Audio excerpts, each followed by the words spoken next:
Kita kembali lanjutkan perbincangan. Mbak Lulu, silakan diberikan tanggapan tadi apa yang disampaikan oleh Pak Mustoli Sirat sebelum jeda, bahwa masalah kuota ini sebenarnya tidak perlu dibawa ke Pansus dan kewenangan hak dari untuk menggunakan kepada siapa jatah ekstra 20.000 tadi ini merupakan kewenangan mutlak sepenuhnya dari Menteri Agama. Silakan Mbak Lulu.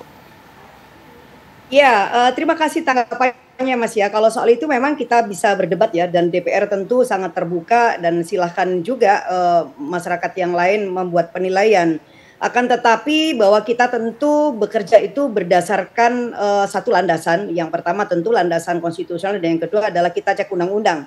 Karena memang yang terkait dengan hak angket ini adalah untuk memeriksa apakah memang ada sebuah undang-undang yang kemudian dilanggar atau kebijakan yang kemudian juga diambil dan kemudian memiliki dampak yang sangat luas bagi masyarakat. Nah, ini dua hal ini memang kita kemudian ketemu ya. Jadi yang pertama ada tentang undang-undang haji tentu saja, dan yang kedua ada satu kebijakan yaitu yang terkait dengan pengalihan kuota yang ini membawa dampak yang sangat serius.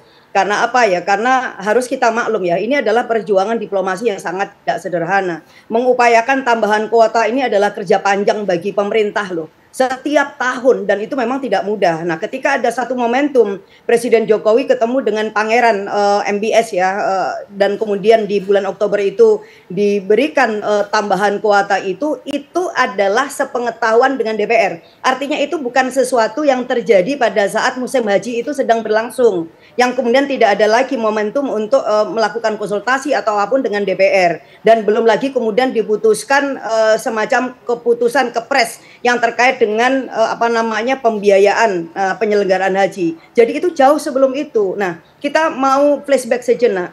Keputusan rapat panja di DPR bersama dengan Menteri Agama itu dengan situasi yang sama-sama difahamin bahwa ada tambahan kuota. Oleh karena itu kenapa kemudian diambillah keputusan disesuaikan dengan undang-undang. Ini adalah hasil rapat yang itu ditandatanganin oleh kemudian Menteri Agama gitu loh. Jadi kesepakatannya apa? Oke, cara ngaturnya bagaimana? Cara ngaturnya tetap 8% diberikan untuk haji plus, yang kemudian 90% itu untuk reguler. Ya apa? Karena tujuan dari diplomasi kita untuk menambah kuota kan itu alasannya. Bukan sebuah alasan karena panjangnya antrean haji khusus. Orang-orang yang bisa membayar dengan harga berapapun. Tetapi yang kita sampaikan adalah panjangnya antrean haji reguler 5,2 juta. Kemudian juga masa tunggunya yang lama. Belum lagi kemudian jamaah lansia yang itu benar-benar memang harus diprioritaskan. Maka dalam pikiran kami semuanya, sehingga kenapa kesepakatan itu juga dicapai, ya inilah cara yang jauh lebih berkeadilan ketika kita kembalikan kepada semangat undang-undang. Dan ini yang kemudian menjadi keputusan bersama, dan itu yang kemudian ditandatanganin bersama oleh kedua pihak, tentu dari unsur DPR dan kemudian Kementerian Agama. Nah, dasar penetapan, jadi hasil rapat dengan Komisi 8 dan dengan Menteri Agama itulah yang kemudian dijadikan dasar penetapan keputusan Presiden nomor 6 tahun 2024 tentang penyelenggaraan ibadah haji. Baik. Ya, jadi basisnya di situ. Nah, ketika ada pengalihan yang semula 8% menjadi kemudian 50%, itu lalu dasarnya apa? Karena kepresnya pun juga tidak di situ. Ya, hasil panja juga tidak memberikan ruang untuk pengalihan 50% dan undang-undangnya juga apalagi gitu loh.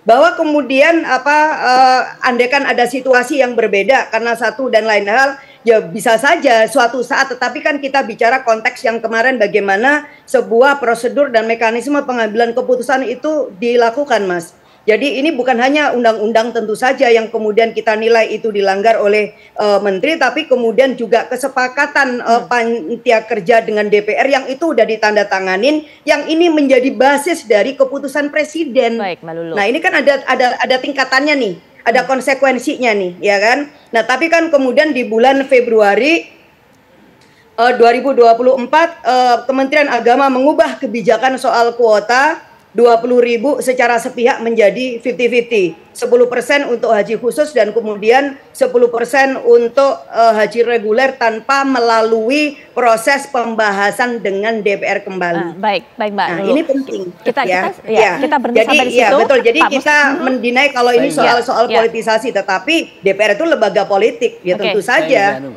Ini kemudian bisa dengan mudah dianggap unsur politis ya karena memang ini lembaga politis, tetapi kita bekerja berdasarkan undang-undang, kita bekerja berdasarkan mandat konstitusi. Oke, baik Mbak Lu, silakan Pak Mustoleh. Iya, jadi kalau yang dimaksud tadi disampaikan Kepres itu Kepres yang mana? Kepres yang di haji itu adalah Kepres nomor 6 tahun 2024. Itu isinya itu bukan soal kuota. Itu isinya tentang BPIH, biaya penyelenggaraan ibadah haji. Jadi tidak nyambung sebetulnya. Nah, ini bedanya antara BPIH dengan kuota, Mbak. Kalau kuota itu adalah tadi di pasal 8 dan pasal 9 itu jelas sebetulnya kewenangan menteri. Ya, nah kalau berbeda dengan BPIH, biaya penyelenggaraan ibadah itu wajib harus ada persetujuan dari DPR. Oleh karena itu menjadi syarat sebelum Kepres itu ditandatangani oleh Presiden Jokowi begitu ya. Itu harus persetujuan daripada anggota DPR dalam hal ini adalah Komisi 8 khususnya Panja Haji begitu. Nah, jadi ini dua hal yang berbeda. Nah, terkait dengan isu yang lain, terkait dengan isu-isu yang lain, misalnya tadi soal temuan-temuan teknis begitu ya, ini kan tidak sistematis dan tidak masif sesungguhnya.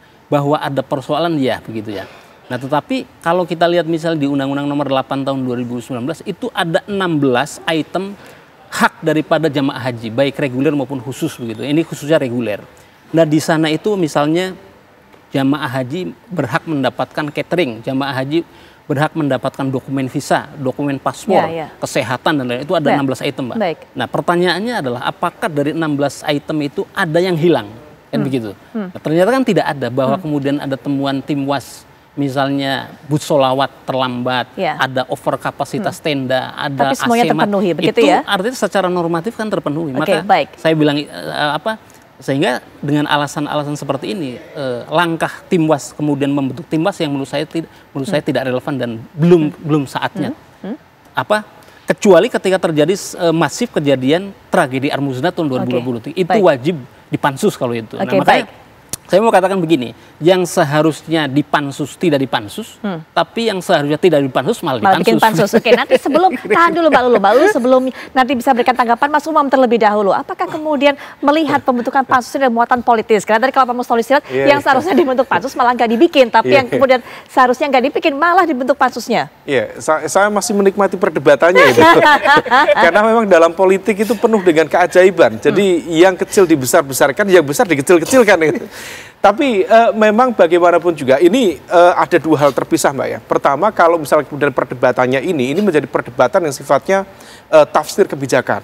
Dan tafsir kebijakan itu nanti kalaupun misal kemudian dianggap ada kesalahan, maka pada level let's say semacam maladministrasi. Tetapi kalau misal kemudian ada poin kedua yang tadi digunakan oleh Mbak Lulu yang tidak di-elaborate secara lebih detail. Kalau misal memang ada kaitannya terkait dengan feedback, apakah itu kemudian kategori kickback ya atau feedback ya, konteksnya gratifikasi atau apa, maka itu kemudian masuk dalam ranah penegakan hukum. Nah, kalau misal kemudian memang mengarah ke sana, maka ini menjadi perdebatan yang sangat berbeda. Nah, kalau misal kemudian secara politik kita juga bisa mencerna, seringkali penegakan hukum itu juga ada motif politik dan juga dinamika kekuasaan di belakangnya. Karena kalau misal kita tarik secara lebih detail, nggak terlalu jauh, baru dari dinamika 2023, 2024 kemarin, memang ada gesekan yang cukup serius. Misalnya antara Gus Menteri, Gus Yakut dengan sejumlah elit kekuatan politik, terutama yang berada di koalisi perubahan, wabil khusus partainya Mbak Lulu dari PKB. Saya pikir saling bukan menghujat, tetapi saling bersaut-sautan kemarin cukup intens.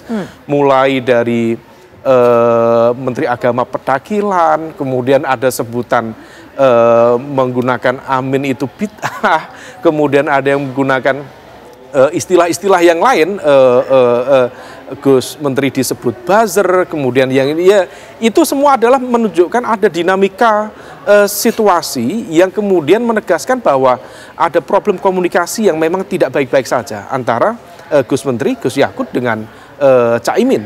Dan tentu garis ini juga kalau misal diperluas antara PKB dengan PBNU sekarang.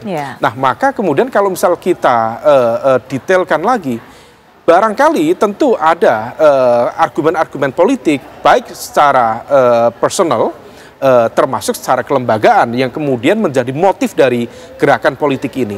Tapi kalau misal kita sematkan itu sebagai sebuah entitas kepentingan personal, let's say sebagai pimpinan barangkali misalnya Caimin merasa tersinggung dan sebagainya, yang menjadi pertanyaan selanjutnya adalah kenapa kemudian semua fraksi yang berada di Komisi 8 menyetujui terbentuknya pansus. Betul. Apakah kemudian ada semacam garis komunikasi yang terputus juga dengan sejumlah fraksi? Nah, ini yang barangkali perlu dicek. Apakah kemudian memang ada kendala dalam konteks komunikasi antara Kementerian Agama, wabil khusus kalau misal dilokalisir antara Gusmen secara personal dengan sejumlah jajaran representasi fraksi di Komisi 8. Nah, kemudian kalau misal implikasinya ini agak serius. Kalau misal situasi ini di-maintain, ini let's say dari Juli ya. Juli sudah di tengah, sebentar lagi Agustus, sebentar lagi September. September itu momen kritis dalam konteks penentuan komposisi pemerintahan yang akan datang.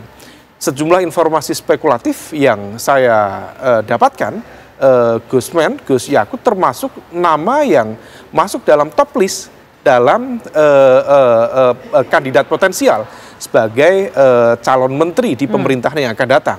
Barangkali salah satu rekomendasi ya dari PBNU, karena kalau dianggap dari keanggotaan partai, ini perlu diulik lagi.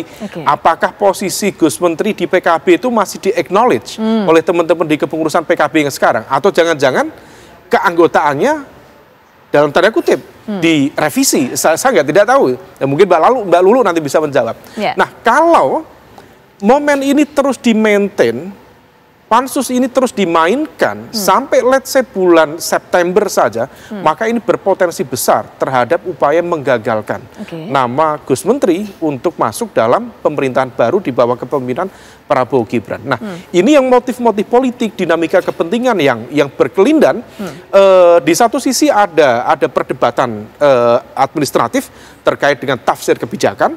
Di sisi yang lain ada aspek legal formal terkait dengan penegakan hukum dan anti korupsi. Di sisi yang lain ada nuansa dinamika kepentingan yang sepertinya tidak terlihat, tetapi seringkali bisa menggerakkan semua ini terjadi. Baik, kita berhenti sampai di sini terlebih dahulu. Kita akan jeda sejenak, tapi setelah jeda Mbak Lulu, silakan diberikan tanggapan tadi terhadap dua hal yang disampaikan oleh dua narasumber yang bersama saya di studio. Nanti setelah jeda, Apa Kabar Indonesia Malam akan segera kembali.